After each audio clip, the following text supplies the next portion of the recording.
মা অনেকক্ষণ চুপ থেকে, শুন বাবা, লজ্জা শরমের মাথা খেয়ে বলছি, তোর কষ্ট আমি দেখতে পারব না। আর বয়স্ক মহিলাদের কাপড় চোপড়ের উপর থেকেই কেবল ভালো লাগে, খুললে নয়। তুই যদি চাস তাহলে আমাকে সেভাবে একবার দেখে নে। 5 বছর আগে আর্মিতে ভর্তি হয়েছি। বাড়িতে মা আর ছোট একটা বোন আছে, অনেক আগে মারা গেছে, আমি তখন 9-এ পড়ি আর ছোট বোনটা 5-এ। তখন থেকে মা নিজে সংগ্রাম করে সংসার চালিয়েছে, ঘরে বসে সেলাই মেশিন দিয়ে মানুষের কাপড় বানিয়ে বানিয়ে আমাদের ভরণ পোষণ করেছে, কিছু চাষের জমি ছিল তাই রক্ষে। না তো আমার চাচা কাকারা যেমন হারামি এক মুঠো ভাত তুলে দেওয়ার মানুষ ছিল না। নানা নানি দাদা দাদি অনেক আগেই পটল তুলেছে, মামা মামিরা কিছুটা সহযোগিতা করেছে, তাও নাকড়ার মতো করেছে যাতে মা যা ভাগে পেত তা লিখিয়ে নিতে পারে। আমার ভুলি মা সরল মনে তা দিয়েও দিয়েছে। যা হোক, আমি কলেজে ভর্তি হয়েছি কেবলই, এমন সময় শুনলাম আর্মিতে লোক নিবে। মাকে বলে লাইনে দাঁড়িয়ে গেলাম। আমার নিজের উপর ভরসা ছিল, কারণ আমি মোটামুটি সব দিকেই ফিট। যেমন উচ্চতা তেমন বডি। মা বলে আমি আমার নানা মামাদের মতো হয়েছি, ঠিক পালোয়ান। বাবা কাকারা তো এক একটা টিনটিনে, সব কয়টা শুধু বদের হাড্ডি। যা হোক, ভালোই ভালোই টিকে গেলাম। বাড়িতে খুশির ঢোল বেজে উঠল, সবাই বলা বলি করল, যাক ছেলেটা কাজে লাগলো, এখন যদি সোনালির কষ্ট দূর হয়। হ্যাঁ, আমি আমার মার কষ্ট দূর করার জন্য কোনো দিকে না তাকিয়ে খেলাধুলা করার বয়সে চাকরিতে চলে গেলাম। গ্রামের বাড়ি হওয়াতে ভয়ের কিছু নেই, আশেপাশে তো কাকা চাচারা আছে। আমার বোন শারমিন আক্তার, বয়স 19, ইন্টার সেকেন্ড ইয়ারে পড়ে, বাবার মতো টিনে কাঠি, আমারই এমন মেয়ে পছন্দের না। মা সোনালী বেগম, বয়স মনে হয় 42 হবে, দারুণ দেখতে, এখনো যুবতী মেয়েদের সাথে পাল্লা দিতে পারবে। ফর্সা লাল টকটকে, মার দীঘল কালো চুল ঘন মেঘের ভেলা, এত ঘন লম্বা চুল যে তা সারা পিঠ বেয়ে কোমর ছড়িয়ে নিচে নেমে যায়। লাল টকটকে ঠোঁট আর টানাটানা চোখ, সব মিলিয়ে আমার স্বপ্নের নারী, আমার জন্মদানকারী বিধবা মা। যা চরম পাপ, যা কখনো পাওয়ার নয়। সবই জানি, সবই বুঝি, তারপরও মনের কোথায় যেন সোনালীকে নিয়ে স্বপ্নের নীড় রচনা করি। যেখানে মা নয় সে আমার সোনালী, শুধু সোনালী। আমার মনের এ গোপন চাওয়ার কথা শুধু আমি জানি। আমার সরকারি বেতনে মার রূপ যেন দিনকে দিন বেড়েই চলছে। মার গর্বে বুক সব সময় ফুলে থাকে, গ্রামে সব সময় আমার জয় জয়কার। 5 বছরে ভাঙা ঘর পাকা করেছি, এখন 4 রুমের বাড়িটা আমাদের শান্তির নীড়। এবার ছুটিতে এসেই মা বায়না শুরু করল আমার বিয়ে দিবে। যদিও এটা অনেক আগে থেকেই চলছে, আমি শুধু বারবার এড়িয়ে যাচ্ছি। আজ এ নিয়ে মার সাথে মুখ কালাকালি হয়ে গেল। মার এক কথা, শারমিন বড় হয়েছে, বিয়ে দিতে হবে। এরই মাঝে কয়েকটা সম্বন্ধ এসেছিল, তার বিয়ে হয়ে গেলে সে একা একা কিভাবে থাকবে, হ্যান ত্যান কত কথা। আমি এসেছি শুনে ছোট মামা এলো, সারাদিন থেকে বিকেলে যাওয়ার সময় আমাদের সবাইকে নিয়ে যেতে চাইল। আমরা না যাওয়াতে জোর করে শারমিনকে নিয়ে গেল, বলল 2 দিন পর মা বেটা গিয়ে বেরিয়ে আসবে আর শারমিনকে নিয়ে আসবে। আমাকে আর মাকে নিয়ে যাওয়ার জন্য আর কি এমনটা করল। সন্ধ্যা থেকে আকাশটা মেঘলা হয়ে আছে দেখে বাইরে গেলাম না। না হলে 2 দিন থেকে এসে সন্ধ্যার পর বন্ধুদের সাথে আড্ডা মারতে বেরিয়ে পড়ি। আজ গেলাম না দেখে মাও খুব খুশি। গরম গরম পকোড়া ভেজে দিল। বিছানায় বসে মা বেটা মিলে আরাম করে খাচ্ছি। মিশু, হু মা, কাউকে পছন্দ করিস? আমি মার মুখের দিকে তাকিয়ে মুচকি মুচকি হাসছি। বল না পছন্দ করিস, করলে এতদিন তুমি জানতে না। তবে হ্যাঁ, একজনকে খুব ভালো লাগে, এবং এও জানি তাকে আমি পাবো না। কেন পাবি না? আমার ছেলে কি দেখতে খারাপ? কোনো লাট সাহেবে বেটি সে রে? হা হা। তুমি দেখি রেগে গেলে। রাখবো না, এমন সোনার ছেলে আমার। আর কি না, বল তুই কে সে? বাদ দাও মা, আমার যাকে ভালো লাগে তার কথা দুনিয়ার কাউকে বলতে পারবো না, শুধু খোদাকে ছাড়া। মা আমার এমন গম্ভীর কথা শুনে অবাক হয়ে চেয়ে রয়েছে। এটা কি কথা রে বাবা? আমাকে বলতে না পারিস তোর ভাবি মানে রাসেলের বুয়ের কাছে বলিস তুই? না মা, তা না, তুমি আমার সবচেয়ে বড় বন্ধু, তোমাকেই যেহেতু বলতে পারছি না, সেখানে বলতে গেলে তারা তো আমাদের শত্রু, তাদের বলতে যাব কেন? তাহলে বল না, কে সে, কোথায় বাড়ি, কোনো বাড়ির মেয়ে? আমি চুপ করে বসে রয়েছি। মা অনেকক্ষণ আমার উত্তরের অপেক্ষায় থেকে মুখ গোমরা করে চলে গেল। ঘন ঘন বিদ্যুৎ চমকাচ্ছে, আকাশটা কালো হয়ে আছে, রাতের তারাগুলো না জানি কোথায় ডুব দিয়েছে। আমি জানালার গ্লাস খুলে দিয়ে ঠান্ডা হাওয়া গায়ে মাখছি, হাত বাড়িয়ে ব্যাগটা নিয়ে খুললাম, সিগারেটের প্যাকেটটা বের করে একটা ধরিয়ে টানছি। প্যাকেট রাখতে গিয়ে মোবাইলের বক্সটার কথা মনে পড়ল। শারমিনের জন্য যা যা এনেছিলাম সব দিয়েছি, শুধু মার গুলো দেওয়া হয়নি, চেয়েছিলাম দিতে, এমন সময় ছোট মামা এলো তাই আর দেওয়া হয়নি। নতুন অ্যান্ড্রয়েড সেট, মা খুব খুশি হবে। আরেক বক্সে একটা স্বর্ণের চেইন। মার যেটা ছিল সেটা আমার এসএসসির ফর্ম ফিলআপের সময় বিক্রি করে দিয়েছিল। তখন থেকে মার গলা খালি। আরও কয়েকটা জিনিস আছে মার জন্য। আয় খেয়ে নে, ঝড় আসতে পারে, কারেন্ট চলে গেলে খেতে ঝামেলা হবে। আমি তাড়াতাড়ি সিগারেটটা জানালা দিয়ে বাইরে ফেলে দিয়ে বললাম, হা দাও। কি লজ্জা! মা সিগারেট খেতে দেখে নিল, জানে আমি খাই, তবে এভাবে দেখেনি কখনো। ঘরে বসে সিগারেট খাওয়াটা ভুল হয়ে গেছে, সারা ঘরে সিগারেটের ধোঁয়া। মা বেটা খেয়ে দিয়ে উঠলাম। মা বল, আমার রুমে এসো তো একটু। তুই যা, থালা বাসনগুলো গুছিয়ে আসছি। আমি রুমে এসে শুয়ে রইলাম। মা আধা ঘন্টা পর হাত মুছতে মুছতে এলো। কি রে বাবা? আমি উঠে মার হাত ধরে খাটে নিয়ে বসালাম। ব্যাগ থেকে এক এক করে শাড়ি, ব্লাউজের কাপড়, ছায়ার কাপড়, একটা বাদুর বোরকা, দুটো ওড়না, একটা শীতের জামা, চাদর এবং আরও একটা প্যাকেট দিলাম। প্যাকেটটা দিলাম ভয়ে ভয়ে, কারণ ওতে দুসেট ছোট জামা কাপড় আছে, জানি না দেখার পর কি বলবে। এত কিছু কি জন্য এনেছিস? তোর কি বুদ্ধিশুদ্ধি হবে না কখনো? প্রতিবারই এত কিছু আনা লাগবে? আহ থামো তো তুমি, যা লাগে তা আনবো না। এটাতে কি রে? না, ওটা এখন খুলবে না, তোমার ঘরে গিয়ে খুলবে, আর প্লিজ রাগ করবে না। কি আছে এতে, তা তুমি খুলে দেখে নিও। আর হ্যাঁ, আরও কিছু আছে, এই বলে মোবাইলটা দিলাম।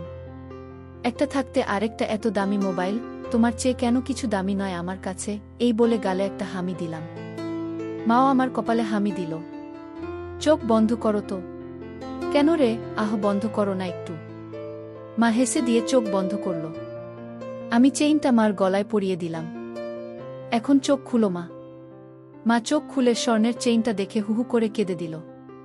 না মা না, কাঁদবে না, প্লিজ মা, কেঁদে না, তোমার মুখে হাসি দেখব বলে নিয়ে এসেছি, সেখানে তুমি যদি কাঁদো তাহলে আমার খুব কষ্ট হবে মা।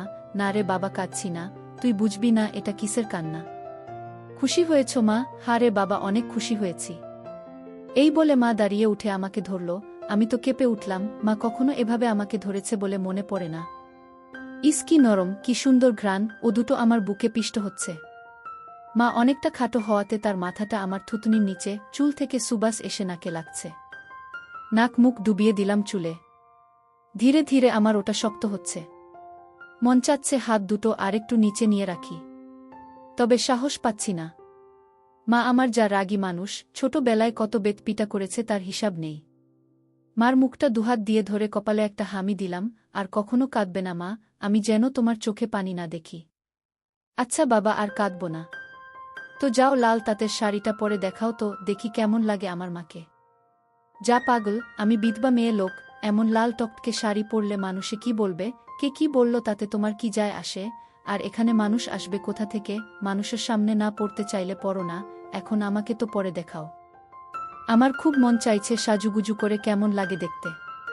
তাই আমার বাবা এনেছে, আর আমি পরব না তা কি হয়? তবে মানুষের সামনে কখনো পড়তে বলিস না রে। ঠিক আছে মা, আমি শুধু আমার সুন্দরী মাকে দুচোখ ভরে দেখতে পেলেই হলো। যা দুষ্টু, মাকে কেউ সুন্দরী বলে? হা হা, তাই? তাহলে কি বলবো গো? হিহি, তুই জানিস কি বলবি। বেয়াদ বিনিও না, প্যাকেটে যা আছে তাও পড়ো। কি আছে রে এতে? যাও খুলে দেখো। মা চলে গেল। আমি পিছন থেকে দেখে মুগ্ধ হয়ে গেলাম। এ মহিলার কি কখনো যৌবনে ভাটা পড়বে না? প্রায় 15 মিনিট পরে মা এলো। অসম্ভব, এ কাকে দেখছি আমি? এতদিন এক পেরে শাড়িতে যে মাকে দেখেছি তার সাথে এ মহিলার কেন মিল নেয়? কি সুন্দর, অতুলনীয়, গর্জিয়াস, মার্ভেলাস, যতই উপমা দিই না কেন কম পড়ে যাবে। মা দরজার কাছে দাঁড়িয়ে আছে, আমি বিছানার পাশে হা করে দাঁড়িয়ে আছি। মা ভীষণ মায়াবী করে হেসে চোখের ভ্রুর উঠানামা করে জানতে চাইলে, কি কেমন? আমি ধীরে ধীরে মার সামনে গিয়ে দাঁড়ালাম। কি রে, কেমন হয়েছে? দারুণ মা, খুব সুন্দর, মনে হচ্ছে অ্যাঞ্জেল। যা দুষ্টু, মাকে এমন কমপ্লিমেন্ট দিতে হয়? আমার 10 পাস মা যে এমন কথাও বলতে পারে জানা ছিল না। সরি মা বলে হাত ধরে বিছানায় নিয়ে বসালাম। আমি নিচে বসে মার কোলে মাথা রাখলাম। তুমি সব সময় এমন ভাবে থাকতে পারো না মা? মা আমার মাথায় চুলে হাত বুলিয়ে দিয়ে, কি পাগলের মতো বলছিস? মানুষে দেখলে কি বলবে? তাহলে বলো, আমি যে কয়দিন থাকবো সে কয়দিন এমন করে সেজে থাকবে কেন রে? আমার খুব ভালো লাগে মা। হি হি পাগল, আচ্ছা থাকবনি। আমি মুখ উঠিয়ে মার মুখের দিকে তাকিয়ে, ওগুলো পড়েছ মা? যা শয়তান, কিছু তো শরম কর। মার জন্য কেউ এসব আনে? জানি না মা কেউ আনে কি না, তবে বাবা থাকলে হয়তো আমিও আনতাম না। সে নেই দেখে মনে হলো আমার মার তো ভালো মন্দর খোঁজ রাখার কেউ নেই, তাই নিজেই রাখি। রাগ হয়েছ মা? না রাগ হয়নি, কিন্তু আর আনিস না। কেন মা, পছন্দ হয়নি নাকি সাইজে হয়নি? সব ঠিক আছে। তবে কি মা? মা লজ্জায় মুখ ঘুরিয়ে নিয়ে, তুই এনেছিস ভাবলে পড়তে শরম করে রে। আজ থেকে আমাকে ছেলে নয় বন্ধু ভাববে, তাহলে আর শরম করবে না। হবে মা আমার বন্ধু? যাহ পাগল, সমবয়সী না হলে কি বন্ধু হওয়া যায়? এ যুগে ওসব পুরনো কথা মা। তাই বলে মা ছেলে, মা ছেলে, এতেই তো ভালো, একে অপরের কাছে আসা যায়। তুই অনেক বড় হয়ে গেছিস দেখি, কি সুন্দর কথা বলছিস।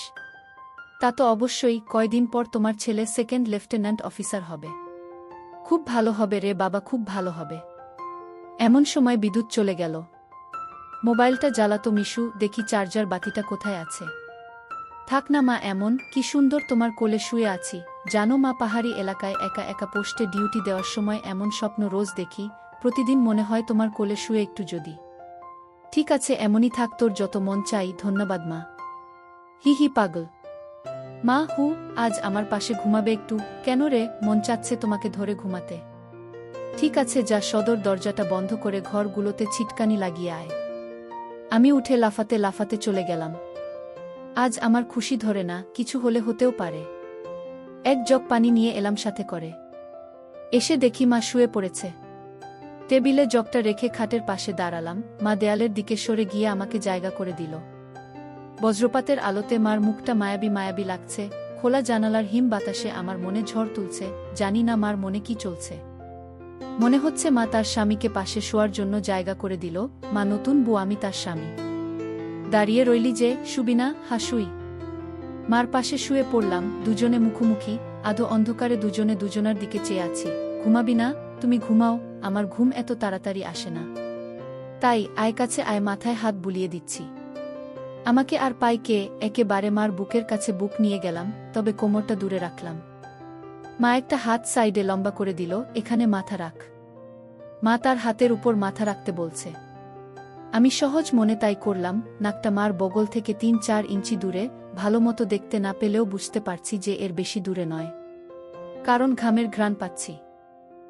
মার বগলের ঘ্রাণেই তো আমার শরীর আনচান আনচান করছে। মার বাম হাতের উপর শুয়ে আছি। মা ডান হাত দিয়ে মাথায় হাত বুলিয়ে দিচ্ছে, এতে করে আঁচল উঁচু হচ্ছে। আর যখনই বিদ্যুৎ চমকাচ্ছে তখনই ওগুলো দেখতে পাচ্ছি। নিজেকে কন্ট্রোল করা মুশকিল হয়ে পড়ছে। মিশু, কাকে পছন্দ করিস বললি না তো? শুনলে রাগ করবে মা, তাই বলা যাবে না। কেন, এমন কাকে তোর মনে ধরেছে যে শুনলে রাগ করব? বাদ দাও না মা, নিজেকে তোমার কাছে ছোট করতে চাই না তোমার মনে কষ্ট দিতে। তোর কথার তো আগা মাথা কিছুই বুঝছি না। নাইবা বুঝলে মা? তোমাকে একটু ধরি। মা হি করে হেসে, ধর। কি সুন্দর ঘ্রাণ গো মা তোমার। যা শয়তান। আমি মার এমন আশকারা দেওয়া কথায় সাহস পেয়ে তাকে চিৎ করে দিলাম। মন চাচ্ছে কোমরাটা উপর তুলে দিতে। মুখটা উঁচু করে হামি দিয়ে বললাম, আমি তোমাকে খুব ভালোবাসি মা। মা আমার মুখটা দুহাত দিয়ে ধরে, আমিও তোকে খুব ভালোবাসি রে সোনা। আমার ভালোবাসাটা অন্যরকম মা। কেমন রে? মা ছাড়া আরো অনেক কিছু। কেমন? শুনলে রাগ করবে না তো? বল না, এত পেঁচাচ্ছিস কেন? তুমি আমার ড্রিম গার্ল মা, তাই তো? কি? মা, জানি এটা শুনে আমাকে খারাপ ভাবছ, এজন্যই বলতে চাইছিলাম না। আমি তোর মা মিশু, এমনটা কিভাবে ভাবতে পারলি? জানি না মা, শুধু জানি আমি তোমাকে প্রচণ্ড ভালোবাসি। তোমাকে ছাড়া কাউকে ভাবতে পারি না। চুপ কর বেয়াদব, এমন কথা বলতে তোর মুখে বাজছে না? সরি মা। এই বলে তার উপর থেকে উঠে খাট থেকে নেমে পানি খেলাম। মাও বিছানার উপর উঠে বসেছে। বুঝতে পারছি সে অবাক হয়ে আমার দিকে তাকিয়ে আছে। জানালার ধারে গিয়ে দাঁড়ালাম। বৃষ্টি থেমে গেছে, তারপরও আকাশ কালো হয়ে আছে। চাঁদ তারা কোথায় যেন লুকিয়ে গেছে আজ। ঠিক আমার হৃদয়ের মতো চারিদিকে অন্ধকার। এমন সময় কারেন্ট এলো। ঘরটা আলোকিত হয়ে গেল। আমি জানালাটা লাগিয়ে দিলাম, পর্দা ঝুলিয়ে দিয়ে ঘুরে দাঁড়ালাম। মা বিছানার উপর হাঁটুতে মাথা দিয়ে নির্বাক বসে আছে। ফ্যানের হাওয়া আমার রেশমি চুলগুলো দোলা দিচ্ছে। মনে হচ্ছে নববধূ বসে আছে। মা মুখ তুলে আমাকে তার দিকে এক মনে তাকিয়ে থাকতে দেখে, এখনে আয়। আমি মার কাছে গেলাম। বসলাম।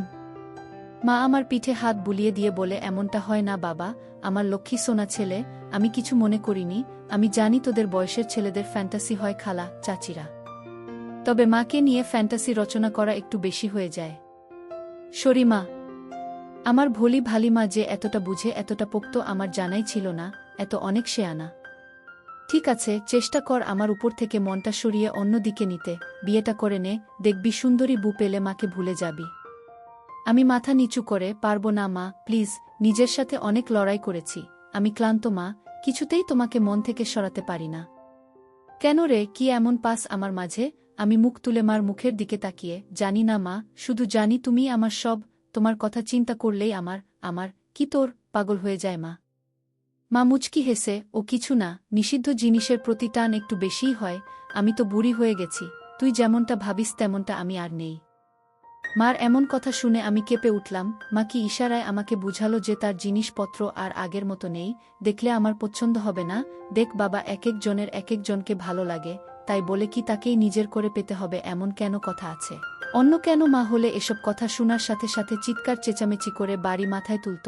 আমি কিন্তু তা করছি না, কারণ তুই আমার একমাত্র ছেলে, নারী ছেঁড়া বাঁধন, তোকে আমি অনেক ভালোবাসি, তাই বলছি আমার ভালোবাসার মর্যাদা রাখতে বিয়ে করে নে বাবা। দেখবি ধীরে ধীরে আমার থেকে মন বোমার দিকে চলে গেছে। ধন্যবাদ মা, তুমি আমার কথা মন দিয়ে শুনেছ এবং যুক্তি দিয়ে ভালো মন্দের বিচার করেছ বলে। তবে লজ্জা না করে বলছি মা, এর আগেও আমি দু-একটা মেয়ের সাথে মিশেছি, তারা শুধু সুখ পেয়েছে আমার কাছে, আদর ভালোবাসা একটুও পায়নি আমার কাছ থেকে। এমনকি আমার নিজেরও হয় না যতক্ষণ চোখ বন্ধ করে তোমাকে না ভাবি। যখন সেসব মেয়েদের জায়গায় তোমাকে কল্পনা করি তখন আমি আর নিজের মাঝে থাকি না, সুখের সাগরে ভেসে যায়, কেবলমাত্র তখনই হয় আমার। তুই তো অনেক দূর এগিয়ে গেছিস তাহলে, আমি অনেক আগে থেকেই বুঝতে পেরেছিলাম যে আর চোখে লুকিয়ে লুকিয়ে আমাকে দেখিস। ভাবতাম শয়তান ছেলে পুলে, আরেকটু বড় হলে সমবয়সী মেয়েদের সাথে মিশলে ঠিক হয়ে যাবে, কিন্তু এখন দেখছি তা না, তোর দেখি বয়স্ক মহিলাদের ভালো লাগে। এতক্ষণ মার সাথে এত খোলামেলা কথা বলতে পেরে নিজেকে অনেক হালকা লাগছে। সাহস করে মাকে ধরে শুইয়ে দিলাম। মা চুলে হাত বুলিয়ে দিচ্ছে। আমি তাহলে কি করব মা, সেটাই তো ভাবছি। যেটাই ভাবো মা, আমার মতো পরিবর্তন হবে না। মানে কি? মানেটা তুমি ভালো করেই জানো। মার কণ্ঠে এবার সত্যি সত্যি রাগের আওয়াজ পেলাম। তাই বলে সারা জীবন বিয়ে করবি না, নাকি ছেলে হয়ে মাকে বিয়ে করতে চাস? মা যে এমন কথা ঠাস করে বলে বসতে পারে তা আমি চিন্তাই করিনি। আমি বললাম, বিয়ে না করতে পারলেও তো তুমি আমার হতে পারো। এটা কি মামা বাড়ির আবদার নাকি? ছি ছি মিশু, এমনটা বলতে তোর মুখে বাঁধল না? তাহলে সারা জীবন ছেলেকে এভাবেই দেখতে পাবে মা, তোমার এই মিশু কখনো বিয়ে করবে না। মার চোখে জল টলমল করছে, আমি হাত দিয়ে তা মুছিয়ে দিলাম। আমি তো এমন কিছু করিনি মা, তাহলে তুমি কাঁদছো কেন? আমরা দুজন জাস্ট আলাপ করছি। মা অনেকক্ষণ চুপ থেকে, শুন বাবা, লজ্জা শরমের মাথা খেয়ে বলছি, তোর কষ্ট আমি দেখতে পারবো না। আর বয়স্ক মহিলাদের কাপড় চোপড়ের উপর থেকেই কেবল ভালো লাগে, খুললে নয়। তুই যদি চাস তাহলে আমাকে সেভাবে একবার দেখে নে, তাও তুই মতো পরিবর্তন কর। তবে শুধু দেখতে পাবি, কিছু করতে পারবি না। মার মুখে এমন কথা শুনে আমি আর দুনিয়াতে নেই। বল রাজি? আর যদি আমি দেখে আরও বেশি আকর্ষণ অনুভব করি তাহলে? আমি বলতে চেয়েছি যে, আজ আমাকে দেখ, আর আগেও তো তুই অন্যদের দেখেছিস, তাহলেই তফাৎটা বুঝতে পারবি। আমার মনে হচ্ছে আমার মতো মার মনের ভিতরেও কিছু আছে, নয়তো দেখার কথা আমি তো কিছু বলিনি। মা নিজ থেকে দেখতে দিতে চাইছে যে। রাজি? রাজি। যা, বড় লাইটটা বন্ধ করে ছোট লাইটটা জ্বালিয়ে আয়। মনে মনে ভাবলাম, কি সৌভাগ্য, আজ তো আমার পোয়া 12 লেগে গেছে। নীল বাতিটা জ্বালিয়ে খাটের পাশে দাঁড়িয়ে রইলাম। মাও উঠে দাঁড়ালো। ধন্যবাদ মা, আমার স্বপ্ন পূরণ করার জন্য। তোর জন্য আমি সব পারি রে, শুধু কথাদের সব দেখে নিয়ে মাকে ভুলে যাবি না তো, বা ভুল বুঝবি না তো? কি বলছো মা? তুমি আমার মা, আমার স্বপ্নের রানী, আমার ফ্যান্টাসির জগৎ, সব কিছুই তুমি। তোমাকে ভুলে গেলে তো নিজেকেই ভুলে যাওয়া হয়। কথা দিলাম মা, জীবন থাকতে তোমার অবাধ্য হব না। ভুল বুঝা বা ভুলে যাওয়া তো দূরের কথা। আমি বললাম, কিছু মনে করো না মা, আমি কি ছুঁয়ে দেখতে পারবো? মা আমার চোখের দিকে তাকিয়ে, আমি তোর মা মিশু। মা, তুমি আমার মা এবং আমার স্বপ্নের রানীও। আমি পিছন দিকে গিয়ে শাড়ির আঁচলটা ফেলে দিলাম।